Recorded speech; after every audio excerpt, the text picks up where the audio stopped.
तो क्या हाल है बच्चों। तो आज हम पढ़ेंगे पार्ट 3। किस चीज़ का पार्ट 3 सर, ये तो बता दो। तो बेटा अभी तक हम पढ़ रहे थे मैटर इन आवर सराउंडिंग के, हमने 2 पार्ट कंप्लीट कर लिए हैं, इंट्रोडक्शन और स्टेट्स ऑफ मैटर। बेटा आप में से जिन जिन ने नहीं देखा ना, प्लीज़ जाके वो वीडियो देखो, यहाँ मत कूदो, ठीक है। डायरेक्ट 4 सीढ़ी चढ़ोगे ना तो धड़ाम से गिरते हैं बच्चे भी, समझ गए। पहला हमने पढ़ लिया था इंट्रोडक्शन, दूसरा हमने पढ़ लिया था स्टेट्स ऑफ मैटर। अब हम पढ़ेंगे can matter change it's state. क्या मैटर अपना स्टेट चेंज कर सकता है? चलो देखते हैं चेंज कर सकता है कि नहीं। ठीक है बच्चों, स्टार्ट करने से पहले एक रिक्वेस्ट करूंगा, चैनल को सब्सक्राइब कर देना। अगर तुम्हें वीडियो अच्छी लग रही है तो वीडियो को लाइक कर देना और अपने दोस्तों के साथ शेयर कर दिया करो, ताकि बेटा उन्हें भी थोड़ा सा नॉलेज मिल जाए। सारे नंबर तुम ही क्यों लाओ अकेले अकेले, उन्हें भी तो लाने दो थोड़ा, ठीक है। तो अपना पार्ट 3 चालू करते, can matter change it's state. तो बच्चों स्टार्ट करते हैं, can matter change it's state. सबसे पहले देखो मैटर कितने टाइप के होते हैं, सॉलिड, लिक्विड और गैस, ठीक है। पढ़ते हैं यहाँ पे, matter can exist in 3 states. Matter 3 state में रह सकता है। कौन कौन सा है बेटा? Solid, liquid and gas. हमने पढ़ लिया है सॉलिड, लिक्विड, गैस, ठीक है। अब देखते हैं physical state of matter can be change bye 2 methods. हम किसी भी मैटर का फिजिकल स्टेट चेंज कर सकते हैं 2 मेथड को यूज करके, 2 तरीकों से। कैसे? अगर हम उसके टेम्परेचर में चेंज ला दें, ठीक है, अगर हम उसको ठंडा कर दें या हम उसको गर्म कर दें तो कर सकते हैं, या फिर उस पर प्रेशर लगा के, बाय चेंजिंग द प्रेशर। ये दूसरा मेथड हो गया। पहले कौन सा है? By changing the temperature. हम टेम्परेचर चेंज करके भी इसका स्टेट चेंज कर सकते हैं, ठीक है। तो इसका स्क्रीनशॉट लेना है तो आप लोग स्क्रीनशॉट ले लो। बाकी मैं अभी by changing the temperature start कराता हूँ, ठीक है। तो चलो आगे बढ़ते हैं। तो बच्चों अब देखते हैं effect of change of temperature. Effect of change of temperature, अगर चेंज कर देंगे टेम्परेचर में तो क्या बदलाव आएगा मैटर के स्टेट में, ठीक है। सबसे पहले ये समझो कि कैसे किसी मैटर का स्टेट चेंज होता है जब हमको उसको हीट करते हैं या फिर प्रेशर डालते हैं। तो यहाँ देखो मैंने लिखा हुआ है, force of attraction between particles and movement of attraction, movement sorry and amount of movement of particle can be change by changing temperature and pressure. अगर हमें किसी भी मैटर में हमने देखा था जब उसमें फोर्स ऑफ अट्रैक्शन है किसी लेवल पे, ठीक है, और हमने भी देखा था कि अगर हम उसको उसके अंदर मूवमेंट भी होती पार्टिकल की, हमने ये भी देखा था ना। तो अगर हम उसमें हीट मतलब या फिर उसमें टेम्परेचर में चेंज कर देंगे या फिर प्रेशर में चेंज कर देंगे तभी मैटर के स्टेट में चेंज आ सकता है, समझ गए। यहां पढ़ो, लिखा है कि solid change to liquid is known as melting. अब देखो अगर हम टेम्परेचर इंक्रीज करेंगे या फिर डिक्रीज करेंगे तो क्या होगा? मैटर के स्टेट में चेंज आएगा, समझ गए। सबसे पहले देखो, solid change to liquid is known as melting. जब सॉलिड, ठीक है, जब बर्फ, एग्जांपल में समझो, जब बर्फ को लिक्विड में चेंज करते हैं तो हम उसको क्या बोलते हैं? Melting. Solid change to liquid is known as melting. Liquid changing to gas is known as boiling. जब लिक्विड गैस में चेंज हो जाता है तो उसको क्या बोलते हैं? बॉइलिंग। जब हम पानी को उबालते हैं तो क्या हो जाता है? तब क्या बोलते हैं हम? पानी बॉइल हो रहा है, मतलब लिक्विड से गैस में चेंज होना क्या होता है? Boiling. Liquid changing to gas is known as boiling. अगला, जब हम गैस को चेंज कर देते हैं किसमें? लिक्विड में, तो क्या होता है? कंडेंसेशन। आप अपने बचपन में जब वाटर साइकिल पढ़ा था तो आप जब वेपर को ऊपर ले जाते थे, मतलब जब आप लिखते थे, जब आप वेपर जब पानी का जब पानी हीट होके ऊपर वेपराइज हो जाता था फिर वो कंडेंस होके बादल बनता था, आपने पढ़ा था, ठीक है। तो गैस जब ठंडी हो जाती है तो वो कंडेंस हो जाती है। Gas changing to liquid is known as condensation. आगे आ गया, liquid changing to solid is known as freezing. जब किसी पानी को मैं फ्रिज के अंदर रख दूं, जब किसी पानी को मैं ठंडा कर दूं तो क्या हो जाएगा? फ्रीज हो जाएगा। तो क्या होगा? Liquid changing to solid is known as freezing, समझ गए। अब यहाँ पे मैंने आपके लिए एक इजी कर रखा है, इतना झंझट याद करने की जरूरत नहीं है। मैं सिंपल से 3 डिब्बे बनाए, उसमें मैंने क्या लिखा? सॉलिड, लिक्विड, गैस, ठीक है। अब देखो सॉलिड के आगे मैंने ब्लू वाला जो लिखा है, जो ब्लू वाले मार्कर से वहां पे मैं हीट कर रहा हूं, ठीक है। वहां पे जो एनर्जी है वो इस तरफ है, इस तरफ मूव कर रही है, ठीक है। और जो मैंने ब्लू वाले से मूव किया, मतलब वो लिक्विड से सॉलिड चेंज हो रहा है और गैस से मतलब सॉरी, जब मैं ब्लू वाले का यूज कर रहा हूं, उल्टा ही हो गया तो, जब ब्लू वाले का यूज कर रहा हूं तो जो एनर्जी है वो इस डायरेक्शन में है। जब मैं गर्म कर रहा हूं, मतलब यहां पे देखो हीट में इसको दे रहा हूं, समझ गए। जब रेड वाले मार्केट से है तो मैं एनर्जी जो है वो इधर वाले पार्ट्स को दे रहा हूं, इधर वाले मैटर को दे रहा हूं, समझ गए। अब समझोगे तुम। जैसे सॉलिड है, सॉलिड को मैंने हीट किया, मतलब सॉलिड जो होगा मेल्ट हो जाएगा, मेल्ट हो क्या बनेगा, लिक्विड। अब लिक्विड को मैंने फिर से हीट किया, तो अब क्या हो जाएगा, लिक्विड अब बॉयल होगा और बॉयल हो क्या बन जाएगा, गैस। अब गैस है, गैस को मैंने क्या कर दिया, ठंडा कर दिया। गैस को ठंडा कर दिया तो क्या बनेगा, लिक्विड। अब लिक्विड को मैं और ठंडा कर देता हूं और कूल कर देता हूं तो क्या बन जाएगा, फ्रीजिंग स्टेट में आ जाएगा। अपने जो लिक्विड होगा वो अपने फ्रीजिंग स्टेट में आ जाएगा, समझ गए। तो बच्चों ये है आपका effect of change of temperature. अभी मैं आपको मेल्टिंग पढ़ाऊंगा। क्या पढ़ाऊंगा, मेल्टिंग, समझ गए। इसका स्क्रीनशॉट लो जल्दी से, ले लिया। चलो मेल्टिंग पढ़ते हैं फिर। तो बच्चों अब देखो, अब हम पढ़ेंगे मेल्टिंग, ठीक है। मेल्टिंग के अंदर पढ़ते हैं, पहले मेल्टिंग का डेफिनेशन देखते हैं। The process in which a solid substance changes into liquid on heating is called melting. एक ऐसा प्रोसेस जिसमें सॉलिड सब्सटेंस जो होता है चेंज हो जाता है लिक्विड में ऑन हीटिंग, गर्म करने पर, उसको क्या बोलते हैं, मेल्टिंग। मेल्टिंग क्या है, एक ऐसा प्रोसेस जिसमें सॉलिड जो है वो लिक्विड में चेंज हो जाता है, अगर हम उसको हीट करें तो उसी को क्या बोलते हैं हम, मेल्टिंग, समझ गए। अब कोई चीज मेल्ट हो रहा है तो एक जगह, एक एक ऐसा पॉइंट आएगा जहां पे वो मेल्ट हो जाएगा, पूरी तरह से पिघल जाएगा, उसको क्या बोलेंगे हम, मेल्टिंग पॉइंट। तो मेल्टिंग पॉइंट का डेफिनेशन क्या है, पढ़ लेते हैं। The temperature at which a solid melts and changes into liquid at atmospheric pressure is called melting point। क्या है, एक ऐसा टेम्परेचर जिस पे सॉलिड जो है वो मेल्ट होके लिक्विड में चले जाता है एक एटमॉस्फेरिक प्रेशर के एक एटमॉस्फेरिक प्रेशर में, उसे क्या बोलते हैं, मेल्टिंग पॉइंट। एक ऐसा प्रोसेस जिसमें सॉलिड लिक्विड में चेंज जाता है एटमॉस्फेरिक एटमॉस्फेरिक प्रेशर के, एक एटमॉस्फेरिक प्रेशर के अंदर, उसे क्या बोलते हैं, मेल्टिंग पॉइंट। मेल्टिंग पॉइंट क्या होता है, सॉलिड से लिक्विड में चेंज होना है एक एटमॉस्फेरिक प्रेशर के अंदर, उसे क्या बोलते हैं, मेल्टिंग पॉइंट। अब देखो कैसे होता है मेल्ट, चीजें कैसे मेल्ट होती हैं। देखो जब हम टेम्परेचर बढ़ाते हैं तो काइनेटिक एनर्जी इंक्रीज हो जाता है। जब काइनेटिक एनर्जी इंक्रीज हो जाएगा किसी सब्सटेंस के अंदर, तो क्या होगा, उसके अंदर जो पार्टिकल्स है वो क्या होंगे, वाइब्रेट करना स्टार्ट कर देंगे ना। अब वाइब्रेट करना स्टार्ट करेंगे तो जो पार्टिकल्स है वो अपनी अपनी जगह को छोड़ेंगे। जब वो अपनी जगह को छोड़ेंगे फिर एक ऐसा पॉइंट आएगा जहां पे वो सब्सटेंस जो होगा मेल्ट हो जाएगा, समझ गए। फिर से पढ़ लेते हैं। The process in which a solid substance changes into liquid on heating is called melting. एक ऐसा प्रोसेस जिसमें सॉलिड लिक्विड में चेंज होता है, अगर हम उसमें हीट अगर उसको हम हीट से गुजारे तो क्या बोलते हैं उसको, melting. The temperature at which solid changes into liquid at atmospheric pressure is called melting point. एक ऐसा टेम्परेचर जिसपे सॉलिड लिक्विड में चेंज हो जाए एटमॉस्फेरिक प्रेशर के अंदर, उसको क्या बोलते हैं, मेल्टिंग पॉइंट। अब कैसे होता है, टेम्परेचर इंक्रीज करेंगे तो काइनेटिक एनर्जी इंक्रीज होगा उस सब्सटेंस के अंदर। काइनेटिक एनर्जी इंक्रीज होने की वजह से जो पार्टिकल्स है उस सब्सटेंस के अंदर वो वाइब्रेट होना स्टार्ट करेंगे।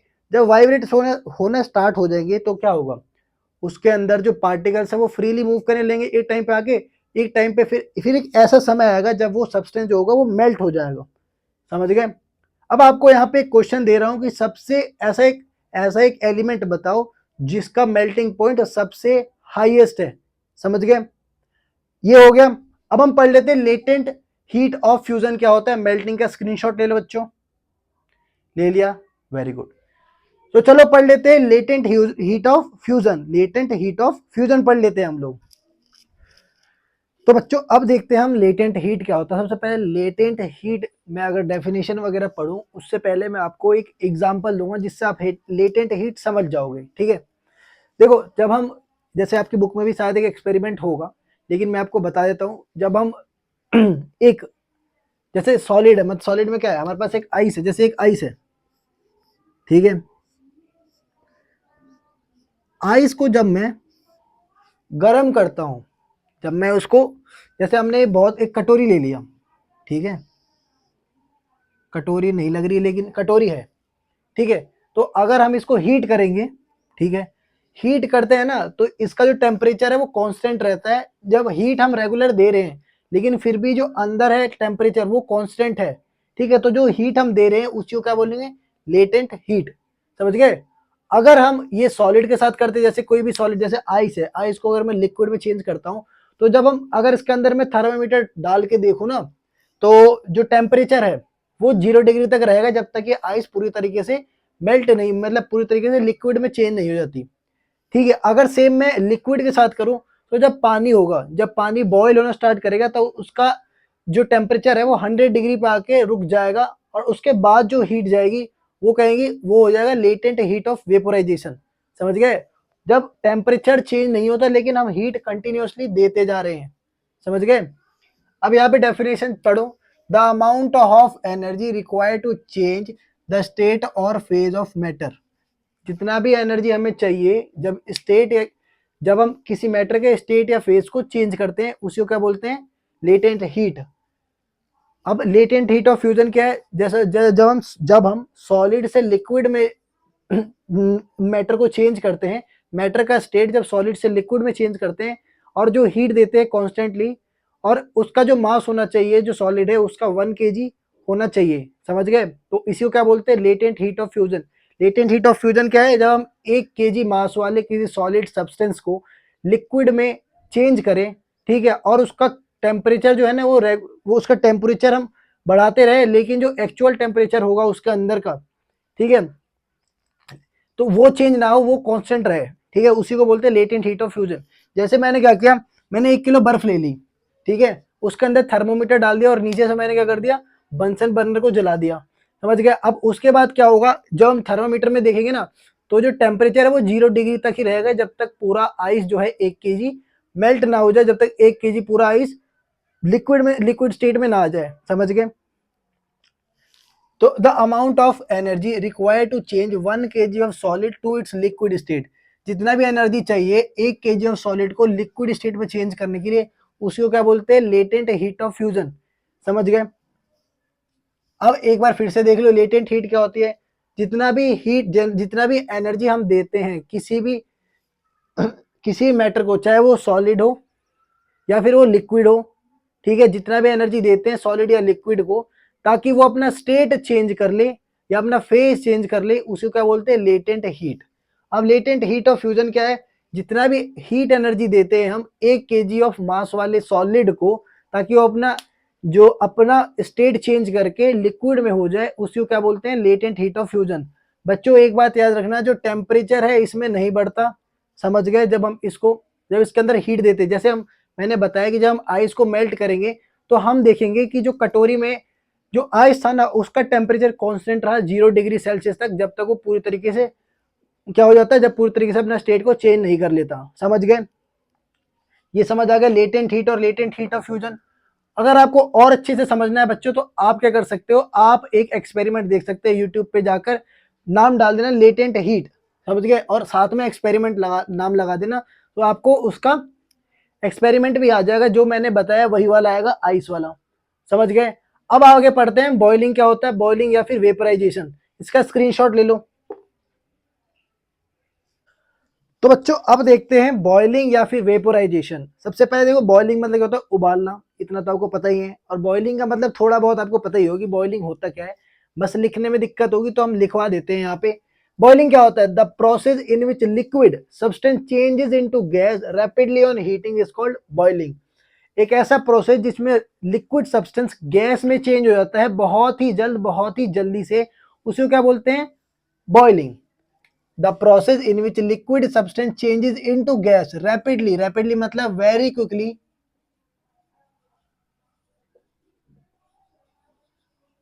on heating is called boiling. The process in which liquid substance changes into gas very quickly on heating is called boiling. समझ गए? अब बॉइलिंग है तो किसी सब्सटेंस का एक पॉइंट, एक टाइम आएगा जब वो पूरा बॉइल हो जाएगा, उसी पॉइंट को क्या बोलते हैं? Boiling point. पढ़ लेते हैं. The temperature at which liquid boils and changes rapidly into gas at atmospheric pressure is called boiling point. एक ऐसा टेम्परेचर, द टेम्परेचर, एक टेम्परेचर जिसपे लिक्विड बॉइल होता है और चेंज होता है गैस में बहुत ही जल्दी से, उसके एक एटमॉस्फेरिक प्रेशर पे, तो उसको क्या बोलते हैं? Boiling point. ठीक है. द टेम्परेचर, इतना टेम्परेचर चाहिए जिसमें एक लिक्विड जो है वो बॉइल हो जाए गैस में रैपिडली एट एटमॉस्फेरिक प्रेशर, उसको क्या बोलते हैं? Boiling point. समझ गए? बहुत बढ़िया. अब देखो हमने लेटेंट हीट पढ़ लिया था, अब लेटेंट हीट ऑफ वेपोराइजेशन पढ़ना था. लेटेंट हीट क्या है? The amount of energy required to change the state और फेज ऑफ मैटर. समझ गए? अब लेटेंट हीट ऑफ वेपोराइजेशन क्या है? वेपोराइजेशन मतलब पता ही हमें, बॉइलिंग. ठीक है. इसमें क्या होगा? देखो, अगर लेटेंट हीट ऑफ फ्यूजन आपको याद है, लेटेंट हीट ऑफ फ्यूजन क्या होता है? The amount of energy required to change 1 kg of solid into liquid state is called latent heat of fusion. अब latent heat of vaporization क्या है? The amount of energy required to change 1 kg of liquid into gas is called latent heat of vaporization. अब इसमें क्या example होगा? देखो, जब हम पानी गर्म करते हैं, ठीक है, पानी गर्म कर, अगर आपको मेरा एग्जांपल समझना है तो आप लोग क्या करना, एक्सपेरिमेंट देख लेना बच्चों. एक्सपेरिमेंट देख लोगे तो बिल्कुल अच्छे से लेटेंट हीट वाला जो कंसेप्ट है वो आपका क्लियर हो जाएगा. ठीक है. तो इसमें क्या होता है, जब हम वाटर को बॉईल करते हैं, ठीक है, ऐसा समझाता हूं मैं, अपने हिसाब समझाता हूं जैसे मैं समझाता हूं बच्चों को. देखो, एक हमने क्या किया, बी कर लिया. ठीक है. इसके नीचे हमने वो लगा दिया, अरे, बंसन बर्नर. ठीक है. अब मैं इसके अंदर थर्मामीटर लगाऊंगा. ठीक है, लेबोरेटरी वाला thermometer.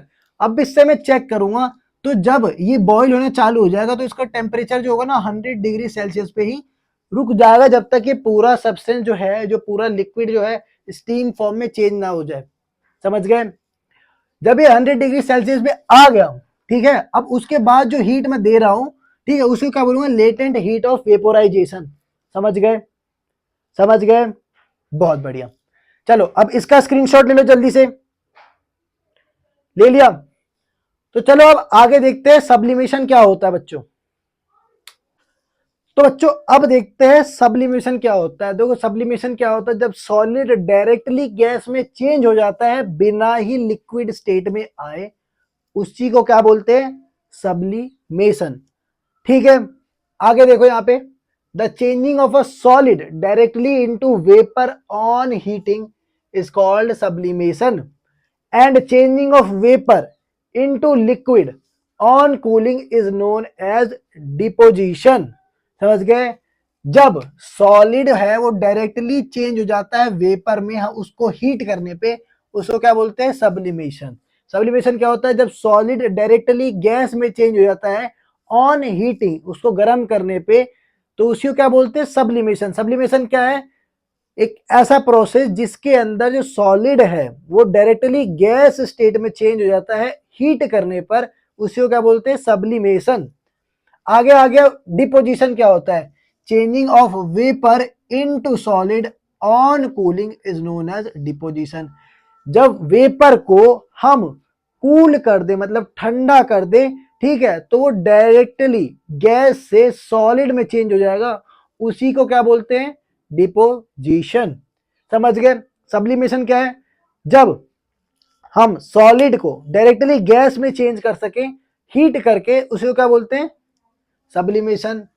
The changing of solid directly into vapour on heating is called sublimation. आगे क्या है? The changing of vapour. जब गैस को या जब वेपर को हम कूल कर दे तो वो सीधे गैस से सॉलिड स्टेट में चेंज हो जाएगा, उसी को क्या बोलते हैं? उसी को बोलते हैं डिपोजिशन. ठीक है. यहां देखो सॉलिड का, यहां पे सॉलिड है, उसको मैंने हीट किया तो वेपर में चेंज हो गया सीधे. समझ गया, बिना ही लिक्विड स्टेट में आए। अब देखो हमारे पास वेपर है, वेपर डायरेक्टली सॉलिड में चेंज हो गया कूल करने पे, उसको क्या बोलते हैं, डिपोजिशन। समझ गए, ये भी बना लेना आप। उसके बाद आ गए कुछ कॉमन सब्सटेंस जिसमें सब्लिमेशन होता है। कौन कौन से, अमोनियम क्लोराइड बहुत फेमस है, आप इसका एक्सपेरिमेंट चेक करना। आप अमोनियम क्लोराइड का एक्सपेरिमेंट क्या सर्च करोगे, सब्लिमेशन इन अमोनियम क्लोराइड। उसके बाद आ गया आयोडीन, फिर कैम्फर, उसके बाद नेफ्थलीन बॉल्स। समझ गए, कौन कौन से हम पे कॉमन सब्सटेंस जो कि सब्लिमेशन को, जो सब्लिमेशन के प्रोसेस को करते हैं, कौन कौन से, ammonium chloride, iodine, camphor, naphthalene. समझ गए। अब यहाँ पे कुछ आपको दिख रहा होगा, इसमें मैंने तीनों स्टेट के चेंजिंग को समझा देखा, कैसे इंटर कैसे इसमें क्या होता है, इंटर कन्वर्जन होता है। समझ गए, इनके स्टेट्स में इंटर कन्वर्जन कैसे होता है। समझ गए, देखो सॉलिड है, सॉलिड को अगर मैं मेल्ट करूंगा तो लिक्विड में चेंज हो जाएगा, लिक्विड को मैं बॉईल करूंगा तो गैस में चेंज हो जाएगा, गैस को अगर मैं ठंडा कर दूंगा तो डिपोजिशन हो जाएगा। समझ गए, समझ गए। उसके बाद आ गया, अगर मैं लिक्विड को ठंडा कर दूं तो ये सॉलिड बन जाएगा, सॉलिड को अगर मैं हीट कर दूं तो सीधे गैस बन जाएगा, उसको क्या बोलते हैं, सब्लिमेशन। और गैस जब लिक्विड में चेंज हो जाए ठंडा करने पर उसका बोलते हैं कंडेंसेशन बोलते हैं। समझ गए, इसका स्क्रीनशॉट ले लो, ले लिया। एक बार फिर से समझाया तो सब्लिमेशन क्या है, एक ऐसा प्रोसेस जिसमें सॉलिड डायरेक्टली चेंज हो जाता है गैस में बिना लिक्विड स्टेट में आए। ठीक है, किसके प्रेजेंस में, हीट के प्रेजेंस में, उसे क्या बोलते हैं, सब्लिमेशन। डिपोजिशन क्या है, जब गैस जो है वो सीधे डायरेक्टली चेंज हो जाए सॉलिड के अंदर, अगर हम उसको ठंडा करें तो उसको क्या बोलते हैं, डिपोजिशन। समझ गए। कॉमन सब्सटेंस जो कि सब्लिमेशन प्रोसेस को करते हैं, अमोनियम क्लोराइड, मतलब जिनमें हो सकता है सब्लिमेशन, कौन कौन से, अमोनियम क्लोराइड, आयोडीन, कैम्फर और नेफ्थलीन। ठीक है, इसका स्क्रीनशॉट ले लो, ले लिया। अब हम पढ़ेंगे कि scales of measuring temperature, temperature को किस किस चीज में हम मेजर कर सकते हैं। समझ गए, चलो फिर देखते हैं किस किस चीजें मेजर कर सकते हैं। तो बेटा अब देखते हैं स्केल्स ऑफ मेजरिंग टेम्परेचर, किस किस किस किस हम यूनिट में टेम्परेचर को मेजर करते हैं। ठीक है, उनका 0 डिग्री सेल्सियस कितने पे होता है, ठीक है, और उनका कन्वर्जन कैसे होता है। सबसे पहले देख लेते हैं टेम्परेचर क्या होता है। Temperature is a measure of degree of hotness और कोल्डनेस ऑफ अ सब्सटेंस। जब टेम्परेचर एक ऐसा टेम्परेचर मेजर करता है डिग्री ऑफ, कितने डिग्री में उसकी हॉटनेस या कोल्डनेस है एक सब्सटेंस की, उसी का बोलते हैं टेम्परेचर। अब 3 स्केल होते हैं टेम्परेचर के जिससे टेम्परेचर मेजर होते हैं। सबसे पहले हम सभी को पता है डिग्री सेल्सियस, डिग्री फ़ारेनहाइट और केल्विन। केल्विन अभी आपके लिए नया वर्ड है, समझ गए। केल्विन के बारे में थोड़ा जान लेते हैं। केल्विन जो होता है वो 0 डिग्री सेल्सियस कितने पे होता है, केल्विन जो होता है वो 273.16 केल्विन पे 0 डिग्री सेल्सियस होता है। मगर मगर मगर हम 273 केल्विन ही मानते हैं। कितना मानते हैं,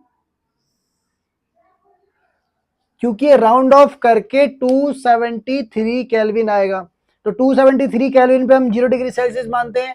और टेम्परेचर का ऐसा यूनिट जो है वो केल्विन ही है। समझ गए।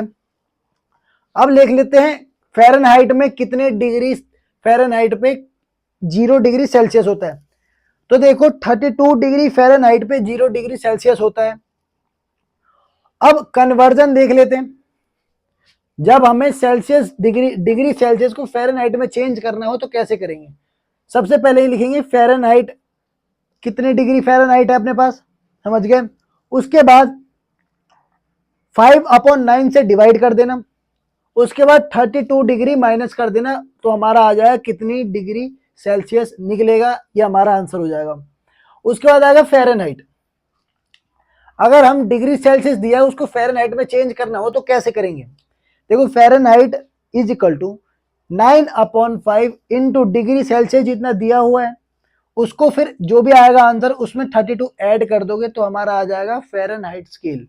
ठीक है, अब आगे केल्विन में डिग्री सेल्सियस दे रखा है, उसको केल्विन में कैसे चेंज करें, तो पहले लिख लो kelvin is equal to degree Celsius जितना है उसको 273 कितना है 0 डिग्री 273 जितना भी आंसर आएगा वो हमारा केल्विन के अंदर होगा। समझ गए? फिर से समझाता हूं। Scales of measuring temperature, temperature क्या होता है, टेम्परेचर मेजर करता है डिग्री ऑफ हॉटनेस और कोल्डनेस को किसी सब्सटेंस के। उसके बाद आ गया 3 स्केल होते हैं इसमें टेम्परेचर मेजर करते हैं, डिग्री सेल्सियस, डिग्री फ़ारेनहाइट और केल्विन। डिग्री सेल्सियस के बारे में पता ही है, डिग्री सेल्सियस को जब हम फ़ारेनहाइट में चेंज करना होता है तो कैसे करते हैं, फ़ारेनहाइट डिग्री इनटू 5/9, उसके बाद जो आंसर आएगा उसमें से 32 डिग्री माइनस कर दो, हमारा आंसर जो है वो सेल्सियस में निकल जाएगा। उसके बाद फ़ारेनहाइट स्केल, 32 डिग्री फ़ारेनहाइट पे 0 डिग्री होता है। फ़ारेनहाइट स्केल को डिग्री सेल्सियस में क्या चेंज करेंगे, 9/5 से डिग्री सेल्सियस को मल्टीप्लाई करेंगे, जो आंसर आएगा उसमें 32 डिग्री ऐड कर देंगे। उसके बाद है केल्विन, केल्विन 273.16 केल्विन पे हमारा 0 डिग्री सेल्सियस होता है, लेकिन हम 273 केल्विन मानते हैं, अप्रोक्स हो जाता है क्योंकि 16 जो है वो राउंड ऑफ होकर 273.0 हो जाता है। ठीक है, उसके बाद आ गया एसआई स्केल होता है टेम्परेचर का केल्विन, केल्विन का केल्विन जो है वो टेम्परेचर का है एसआई स्केल। उसको केल्विन में कैसे चेंज करें किसी भी डिग्री सेल्सियस को, तो kelvin is equal to degree Celsius जितना है उसमें 273 ऐड कर दो, उसका आंसर जो होगा केल्विन में आ जाएगा। समझ गए? ये उतार लो आप। अभी तक हमने पढ़ा टेम्परेचर की वजह से चेंज कैसे होता है, समझ गए, और टेम्परेचर क्या होता है। अब हम देखेंगे प्रेशर की वजह से मैटर का स्टेट कैसे चेंज होता है। इसका स्क्रीनशॉट लो, जल्दी ले लिया। अब देखते हैं कि मैटर का स्टेट प्रेशर की वजह से कैसे चेंज हो जाता है। अब बच्चों देखते हैं effect of change of pressure, pressure लगाने से कैसे स्टेट चेंज हो जाता है मैटर का। सबसे पहले देखो, difference in various states of matter is due to the difference in the distance between constituent particles. जो हमारे डिफरेंट टाइप के मैटर है उनके बीच में डिफरेंस कैसे है, कैसे वो दोनों सब अलग है एक दूसरे से, उनके अंदर जो पार्टिकल्स है उनके बीच में जो डिस्टेंस है उसकी वजह से, उसी की वजह से है ना, जो अलग अलग टाइप के हमारे स्टेट्स ऑफ मैटर है उनमें चेंजेस क्यों है, उनके अंदर जो डिस्टेंस है उनके पार्टिकल के अंदर, पार्टिकल के बीच में, उसी वजह से। It is observed that on applying pressure and reducing temperature, gases may be liquefied। क्या लिखा है, लिखा है कि ऑब्जर्व किया गया है कि हम प्रेशर अप्लाई करने पे और टेम्परेचर कम करने पे जो गैस है वो लिक्विफाइड हो जाता है। मतलब जो गैस है उस पर हम प्रेशर लगाए और जो जो टेम्परेचर है उसको कम कर दे तो जो गैस होगा वो लिक्विफाइड हो जाएगा। When a high pressure is applied to a gas, जब एक हाई प्रेशर अप्लाई हो किया जाता है गैस पे, particles of the gas come so close together that they start attracting each other sufficiently to form liquid। देखो, जब high pressure apply होता है गैस पे तो जो गैस के पार्टिकल्स है वो बहुत ही पास आ जाते हैं एक साथ और स्टार्ट कर देते हैं अट्रैक्ट करना एक दूसरे को, जिसकी वजह से जो स्टेट ऑफ मैटर है वो चेंज हो जाता है लिक्विड में। अब यहाँ पे देखो मैंने समझा रखा है कैसे।